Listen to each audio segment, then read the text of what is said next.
अस्सलामुअलैकुम दोस्तों, कैसे हैं आप। जब भी हमारे दोस्त कोई जॉब चेंज करने के बारे में अगर सोच रहे हो तो सबसे पहले उनके माइंड में टफ जॉब के बारे में आता है। और टफ जॉब में सबसे पहले तो लेबर का काम होता है और फिर डिलीवरी बॉय का भी काम आता है, क्योंकि ये दो काम ऐसे होते हैं जो किसी भी मौसम में आपको करने पड़ते हैं, चाहे सर्दी हो, गर्मी हो या बारिश हो।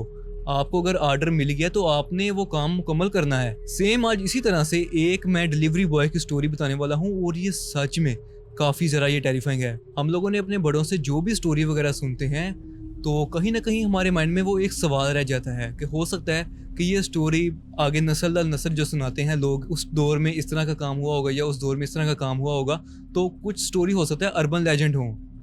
लेकिन ज़रूरी नहीं कि सारी स्टोरीज अर्बन लेजेंड ही हो, कुछ स्टोरीज रियल भी होती हैं। सेम इसी तरह से जो आज की हमारी जो स्टोरी है वो 1989 की स्टोरी है और ये स्टोरी है हांगकांग की। और हांगकांग में जंगल के करीब एक पहाड़ी इलाका था और वहाँ पर मौजूद एक रेस्टोरेंट था जिसका नाम था चुई योंग की टेक अवे रेस्टोरेंट, क्योंकि ये एक ही ऐसा रेस्टोरेंट था जो देर रात तक ओपन रहता था और लोगों के ऑर्डर यहाँ पे आते थे और सिर्फ एक ही इसी डिलीवरी बॉय को हर जगह पे ऑर्डर पहुंचाना होता था। और डेली रूटीन के मुताबिक उनके रेस्टोरेंट पे कॉल आती है कि आपने पहाड़ी इलाके में एक जगह पे आपने ये पार्सल पहुंचाना है।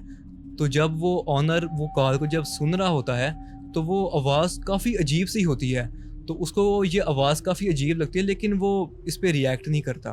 तो वो जो भी उनका पार्सल होता है वो डिलीवरी बॉय को पकड़ाता है और उनको कहता है कि ये हमारा पार्सल है, ये उस जगह पे पहुंचाना है, तो तुम ऐसा करो, तुम ये जाके पार्सल दे आओ।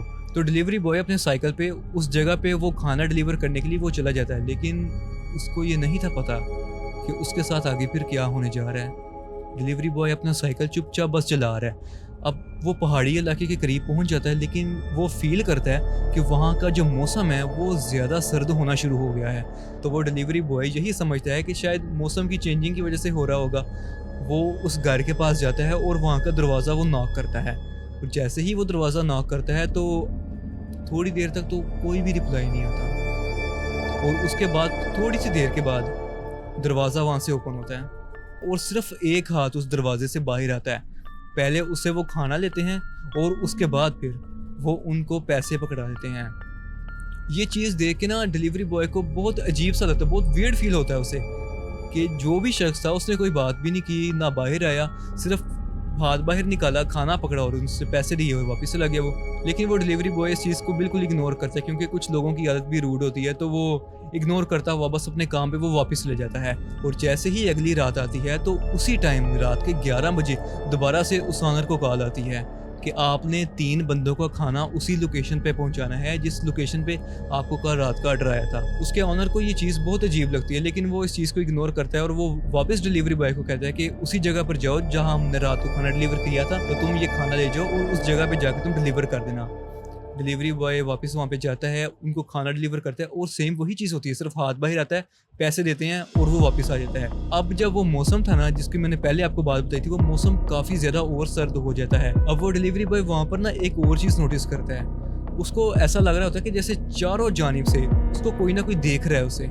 लेकिन अब वो अपने पैसे वापस लेके खाना दे के तो वहाँ से साइकिल भगाता हुआ वहाँ से वापस चला जाता है, चुपचाप वहाँ से चला जाता है। तो डिलीवरी बॉय सीधा अपने रेस्टोरेंट में जाता है और ऑनर से जाके कहता है कि सर, अगर कल ये ऑर्डर आया तो क्या हम इस ऑर्डर को कैंसिल कर सकते हैं। तो उसका ऑनर कहता है क्यों, क्या हुआ है। तो वो बताता है, कहता है कि मुझे वहाँ पे बहुत वियर्ड लग रहा है, वहाँ पे मुझे लगता है कि नहीं जाना चाहिए, क्योंकि आज दूसरी रात थी जब मैं गया था तो वहाँ पे दरवाज़ा खोलते हैं वो सिर्फ एक हाथ बाहर आता है और वो सिर्फ मुझे पैसे पकड़ाते हैं, खाना लेके तो अंदर। अब जब मैंने रात को वहाँ पे झांकने की जब मैंने कोशिश की थी तो सारे घर में अंधेरा था, एक भी घर में भी लाइट नहीं थी। तो वो वहाँ से बहुत अजीब सी एक मुझे फीलिंग आती है और मुझे ऐसा लगता है कि जैसे चारों जानिब से मुझे कोई ना कोई देख रहा है। उसका अब जो ऑनर है उसने भी पहले से फील कर रखा था, क्योंकि जो कॉल पे जो बंदा बात कर रहा था उसकी आवाज़ भी बहुत अजीब थी। उसने फ़ौरन पुलिस को कॉल कर दी। पुलिस को कॉल इस नीयत से की कि हो सकता है वहाँ पे कोई जासूस या कोई भी क्रिमिनल वहाँ पे हो सकता हो। उन्होंने फ़ौरन पुलिस को कॉल की कि आपको देखना चाहिए, यहाँ पे ये हमारे डिलीवरी बॉय उसके साथ कुछ इस तरह के मामला हो रहे हैं, आपको वहाँ जाके देखना चाहिए।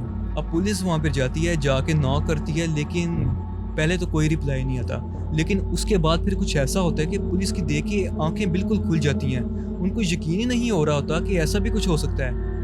वो क्या देखते हैं पुलिस वाले, जब दरवाज़ा खोल के जब खुद अंदर जाते हैं तो उनके सामने 3 लाशें वहाँ पर पड़ी होती हैं। पुलिस को तो इस बात का यकीन ही नहीं हो रहा था। वो तो ये समझ रहे थे कि जो रेस्टोरेंट वाले लोग हैं वो कहते हैं कि 3 लोगों का ऑर्डर हमने 2 दिन यहाँ पे डिलीवर किया है और यहाँ पर तो 3 लोग यहाँ पे मरे पड़े हुए हैं। ऐसा कैसे पॉसिबल हो सकता है? पुलिस वाले वहाँ से वापस जाते हैं रेस्टोरेंट और सारा ये किस्सा जाके तो उनको बताते हैं। अब वो जो ऑनर होता है वो भी सुन के बहुत ज़्यादा डिस्टर्ब हो जाता है कि आखिर ऐसा कैसे हो सकता है, हमने 2 दिन वहाँ पे खाना डिलीवर किया है तो ऐसे कैसे हो सकता है। अगर वो लोग मर चुके थे और वो कोई 1-2 दिन पहले नहीं थे मरे, उनको मरे हुए काफ़ी टाइम गुजर चुका था क्योंकि उन लोगों की जो बॉडी थी वो खराब होना शुरू हो चुकी थी। तो उसके बाद पुलिस ने सारा ये जो केस था उसको इन्वेस्टिगेट करना शुरू कर दिया। पुलिस ने कहा कि आपको जो पैसे मिले हैं आप हमें पैसे ला के दिखाओ। अब जैसे ही ऑनर वो पैसे लेकर आया तो पुलिस ने उसको भी सारा चेक करना शुरू कर दिया और फिर आखिर में क्या निकला कि वो फ्यूनरल मनी थी। मतलब चाइनीज़ फ्यूनरल जो पेपर मनी होती है वो मनी होती है। जब आप बरियल के टाइम पे या किसी को भी जब आप जला रहे होते हो तो उसके साथ उन पैसों को भी जला देते हो। आफ्टर लाइफ में ये पैसे आप लोगों के काम आते हैं, जिसको हेल मनी या स्पिरिट मनी के नाम से भी जाना जाता है।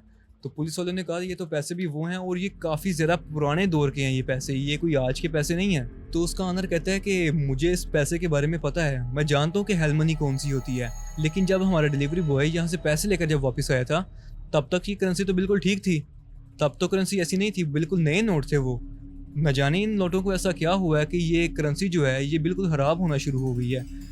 तो ये केस भी पुलिस को आज तक समझ नहीं आया। पुलिस वहाँ पे दोबारा गई, इन्वेस्टिगेट किया केस को, लेकिन इसका कोई भी हल नहीं मिला और ये केस को फिर वहाँ पे फिर बंद कर दिया गया। और सिर्फ इतना ही नहीं, बल्कि पुलिस वाले जब वहाँ पे उनके नेबर से जब इन्वेस्टिगेशन वहाँ पे की तो उन लोगों ने भी बताया कि इस घर के अंदर से कभी आवाज़ें, कभी लाइट का आना फोना, मतलब इस तरह की हैपनिंग वगैरह वहाँ पे अक्सर होती रहती हैं। तो हम लोग यहाँ पे इग्नोर करते हैं इसको, ज़्यादा इस चीज़ पे हम लोग फोकस नहीं करते क्योंकि यहाँ पर इस घर में, इस अंधेरे से भरे हुए घर में इस तरह के बहुत से काम हो रहे होते हैं। तो फिर ये खबर सारे हांगकांग के अंदर बहुत तेज़ी से वायरल होगी। अब ये वहाँ की स्टोरी यही है रेस्टोरेंट की। अब सच्चाई क्या है ये तो सिर्फ अल्लाह ताला ही जानते हैं। तो ये डिलीवरी बॉय की स्टोरी काफ़ी ज़्यादा टेरिफाइंग थी।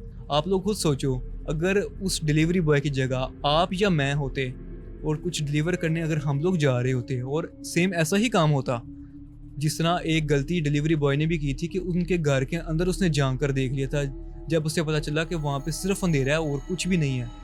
अगर हम लोगों को वहाँ पे अगर कुछ नज़र आ जाता तो फिर क्या होना था फिर हमारे साथ।